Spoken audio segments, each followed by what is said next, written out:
Hello everyone, I'm Michael, and today, I'm going to tell you a story. What's the creepiest or most unexplainable thing you've ever seen that you haven't shared anywhere? Part 1. Story 1. My grandfather passed away several years ago after many years of dialysis. As he aged, we were told this treatment wouldn't last forever and become less effective, and they would have to stop it eventually. He was 83 when he passed, always fit and healthy, and the dialysis kept him going a good few years. He was unwell and taken into hospital. His dialysis was stopped, and we were told it would probably be around 48 to 72 until he passed. So all the family made our way to the hospital and stayed in the room with him as much as we can. They made him comfortable and was plying him with drugs to make sure he wasn't in pain. As he nears the end, he was in and out of a lucid state, most of the time in a slumber, almost living memories, mumbling and muttering.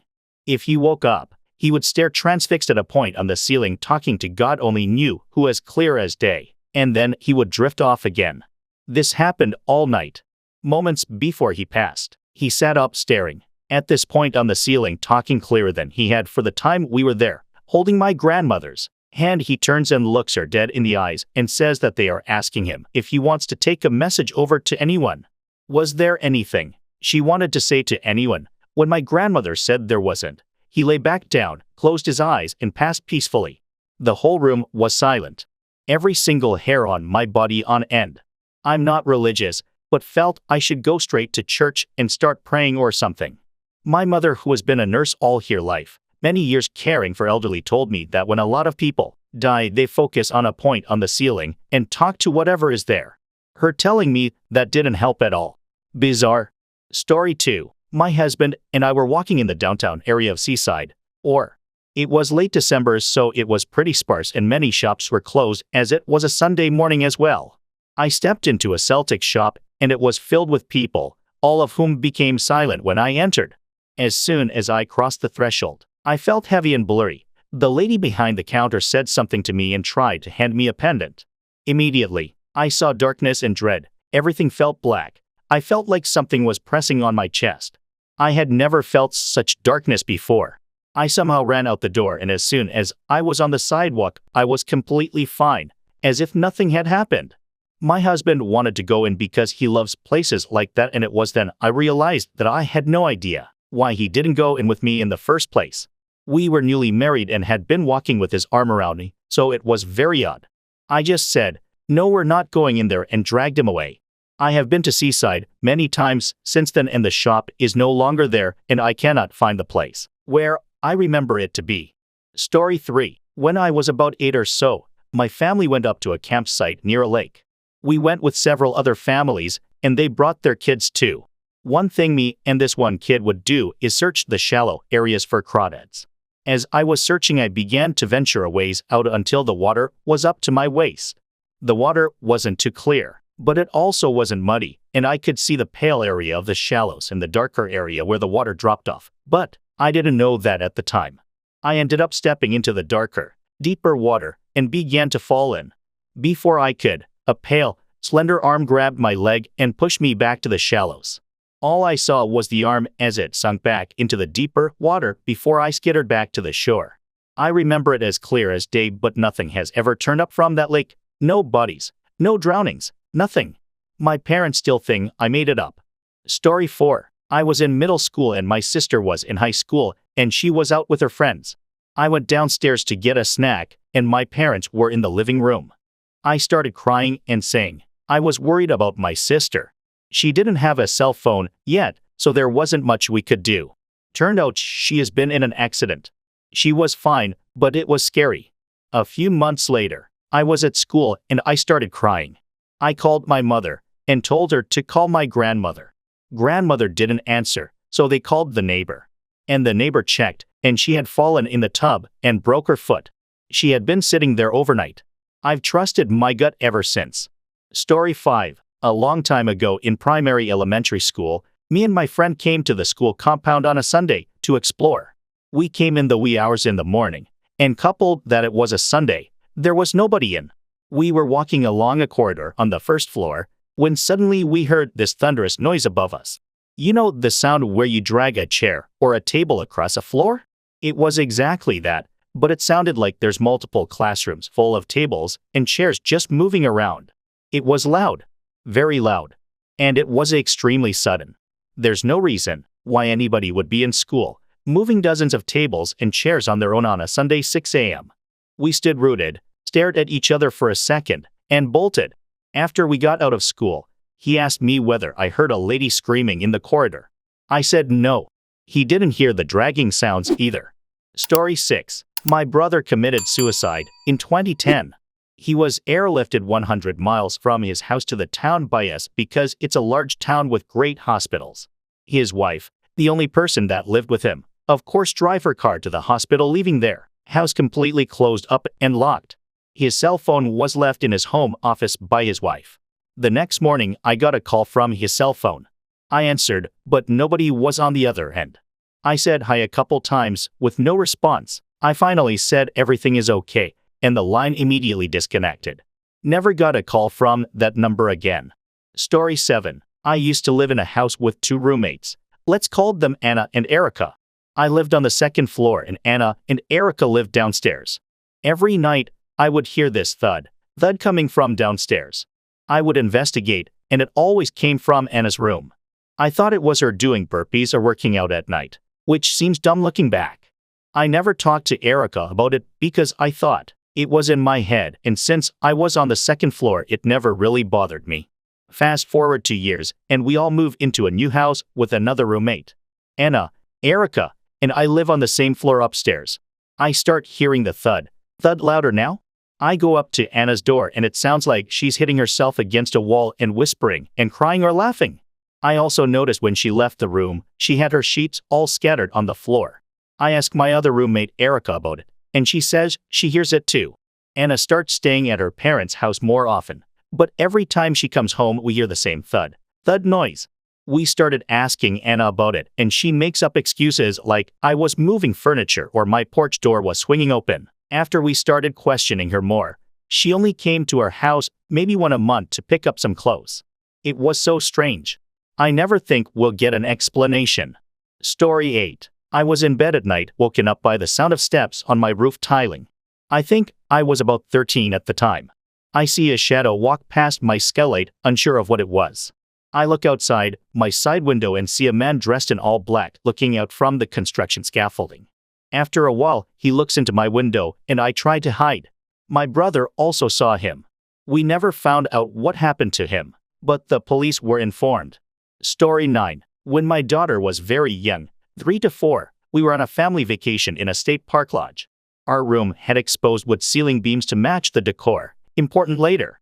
It was supposed to be nap time for my daughter, but she was quietly playing by herself and just chatting away, and the wife and I were reading on the other bed. Out of the blue, my daughter turns to me and asks for a piece of rope.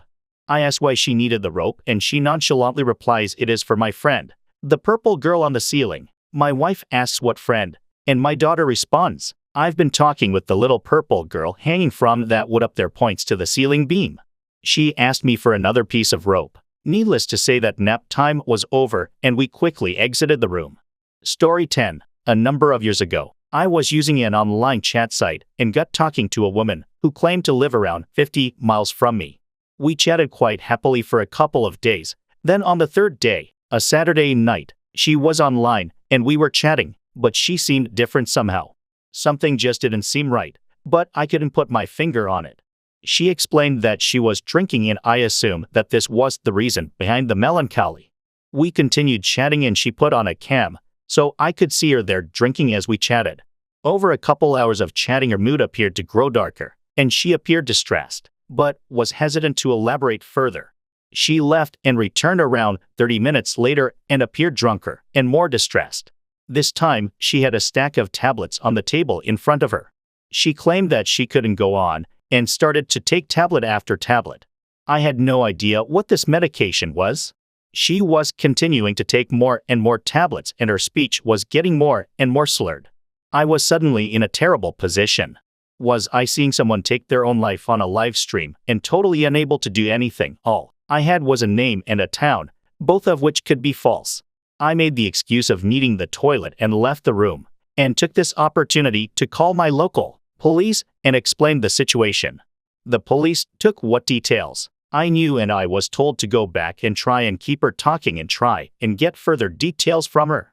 They sent a plainclothes officer to my house, and whilst I was chatting to her, he pulled up the chat logs and history on his laptop. By this time, her speech was becoming more and more incoherent, and the cam was knocked, so it was impossible to see her. Soon, the connection was lost. Was this real? Was it fake? I had no idea of knowing. The police officer was during this time on the phone with the station, giving them what information he had been able to obtain. He then left, leaving me to contemplate. The next evening, I got a call from the local police station, who wanted to thank me. The police had managed to trace her through her IP address and had been able to attend. It apparently was a genuine suicide attempt, and she had been taken to hospital and was subsequently undergoing treatment. Story 11. I was 10 while riding my bicycle at dusk along the road I lived on, which was parallel to a set of railroad tracks. I moved off the road as a car sped by and a beer bottle came sailing at me from the front passenger seat. I could see two young women turned around, laughing at me through the back window. I flipped them off and kept riding. About 30 seconds later, I heard the train slam into them. Story 12. When I was 20, I visited a town in Italy that has a number of medieval towers that you can climb. My girlfriend didn't want to climb any, so I went up one on my own and was the only person at the time doing so. It was a sunny day when I entered the tower. There was a flight of stairs that wound around the edge of the tower and no windows. Climbing the tower took at the very most 5 minutes. At the top of the stairs, there was a ladder and a trapdoor that opened up onto the roof of the tower. When I opened it, I found the weather had changed dramatically and was overcast and threatening. I forget if there was thunder or not, but I was genuinely concerned about lightning being at the top of a tall tower in that weather. I cautiously climbed out onto the roof just to have a quick look before going straight down. The roof was surrounded with a sort of metal cage of bars that were clearly intended to prevent anyone jumping off the tower. I heard some thunder and saw electricity arc between some of the bars. Not a blinding lightning strike, just arcing. I decided that the tower was imminently going to be struck and descended as quickly as I could. At the bottom, I was surprised to find the weather was again sunny with a clear sky. My girlfriend could tell I was shaken and was amazed when I told her. I thought that maybe there had been lightning. The weather hadn't changed whilst I'd been up the tower. I've started to tell the story a couple of times, but it's just too weird to expect anyone to believe. I have literally no explanation. I'm very much a skeptic when it comes to the paranormal. I'm not religious, and I've had no other weird experiences like this. In short, I'm not your stereotypical spooky things happen to me kind of person. And yet. Story 13. When I was 5, me and my identical twin sister both caught scarlet fever. We are from America, but my dad's project had temporarily relocated us to India, and we were not used to the water and food there. We both fell into a coma towards the end of the fever. One day, I woke up to my mom and aunt screaming and crying and holding my sister because she was unresponsive and not breathing. They were doing chest compressions, etc. But nothing was working. I was desperately trying to get their attention because I was young and didn't understand what was going on. I went back in my room to go back to sleep. But in the corner of the room, where my sister's bed was, I saw her laying there, breathing fine. I went back out to the living room and realized I was looking at myself in my mom's arms as she tried to revive me. Eventually, I saw my eyes flicker open, and then everything went dark. I woke up a few weeks later in the hospital next to my sister and mom, who ended up catching it because of us. My mom told me I had almost died, and they were trying to wake me up, but I was unresponsive, so the ambulance took all 3 of us into the ICU. To this day, I am still unsure how I witnessed my almost death. Story 14. I was young and digital cameras were a new thing. I was obsessed with them, and my mom would buy me a camera. We'd try it and see if we liked it, and if it was shitty, we'd take it back. We purchased a cheap one. Indoor pictures had a red and yellow hue. It had long exposures, so a lot of the times there were streaks and weird stuff. I took a picture of my room one day and plugged it up to the computer to view the picture. There was a full-blown man wearing sweatpants and a sweatshirt with a hat. There were also light streaks in the picture, but he clearly looked different from the imperfections, like there was a man actually there in mid-walking motion. I called my mom right before commenting this to ask if she remembers that. She said she didn't really. I don't believe her because the camera immediately disappeared after this event and she never got me another. When I think about it now, I'm my late 20s. It still makes tears come to my eyes because the house I grew up in was so scary and weird. I've never felt like that in any other home. Something was off. Story 15. Back when I was 9 or so, me and my friend were having a sleepover. His parents were at a dinner, and his brother was out getting stoned somewhere. Anyways, it was probably 9 p.m. His parents had just called and said that dinner had turned into drinks, and they would be out for a little while longer. Anyways, we were young, playing Minecraft on this Xbox 360, when we heard his front door open. It had a very noticeable noise when it opened, very creaky, almost eerie, so we thought, oh, it's probably just your brother, and kept playing, thinking nothing of it. Then, we heard footsteps on the floor above us. We once again thought nothing of it, seeing as his kitchen was above the basement, where we were playing games, and his brother was likely there for mid-high munchies. But then, we heard another set of footsteps. We were confused at this point, but we didn't worry as it was either his parents or a stoner friend of his brother. We then heard a scratching at the basement door. We both looked at each other like, is that just me or is there a scratching? He didn't have any pets, so me being the oldest, by 2 months, went to go check. I opened the door and there was nothing there. I yelled upstairs to his brother, let's call him Jim. Jim, you're not scaring us. Stop it. No reply. So I sat back down and continued playing. Now, there was a scratching on the window. We were honestly terrified, and we stayed seated, one of us looking at the door, the other looking at the window. Then, again, scratching at the door.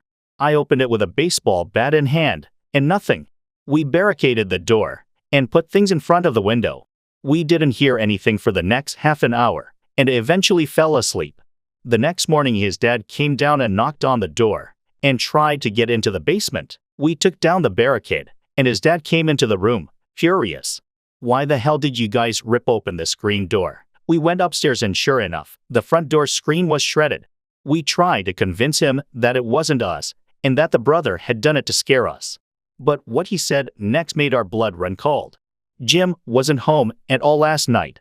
We dropped him off in the city with his friends. My friend's house was half an hour away from the city, and none of the people at his friend's house had cars. Me and my friend looked at each other and couldn't speak.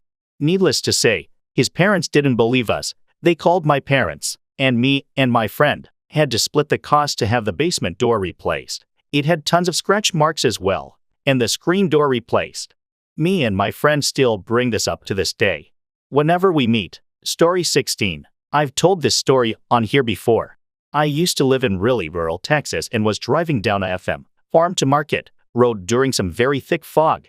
I was in an old pickup truck and was going maybe 20 to 30 miles per hour because I couldn't see very far ahead. Super glad I was. As I came around a turn, I saw through the fog this big, hulking figure lurching across the road. I slowed down, pulled up near it to pass, and saw what was the biggest hog I've ever seen in my life. A good 400 pounds certainly.